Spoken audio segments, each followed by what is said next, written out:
Hi అండి, అందరికీ నమస్కారం. ఈరోజు మనం పచ్చి పుల్లటి మామిడికాయలతో ఒరుగులు చేసుకుందామండి. ముందుగా శుభ్రంగా కడుక్కొని చెక్కు తీసుకుని ఇట్లా ముక్కలు చేసి పెట్టుకుందామండి. పెట్టుకున్న తర్వాత సన్నగా తరుక్కోవాలండి. మీకు ఎంత సన్నగా వీలైతే అంత సన్నగా తరుక్కోవాలండి, పల్చటి క్లాత్ మీద. అదిగోండి అట్లా సన్నగా తరుక్కోండి. ఇవి మనకి పప్పులోకి కానీ కూరల్లోకి కానీ చింతపండు బదులు వాడుకోవచ్చండి.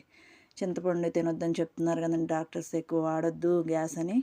ఇవైతే మనకి హెల్త్కి కూడా చాలా మంచిదండి. ఇది వాడుకుంటాం మూలాన దీనికి గ్యాస్ కూడా ఉండదండి. అదిగోండి అట్లా పల్చగా తరుక్కోండి. తర్వాత పల్చని క్లాత్ మీద వీటిని ఎండబెట్టుకుంటే 2 రోజుల్లోనే ఎండిపోతాయండి ఇట్లాగా. దీంతో మనం ఆమ్చూర్ పౌడర్ కూడా చేసుకోవచ్చండి. ఇవి కలర్ కూడా చేంజ్ అవ్వండి పల్చగా తరుక్కుని పెట్టుకుంటే. ఫస్ట్ టైం చూస్తున్నట్లయితే మా ఛానల్ని సబ్స్క్రైబ్ చేసుకోండి.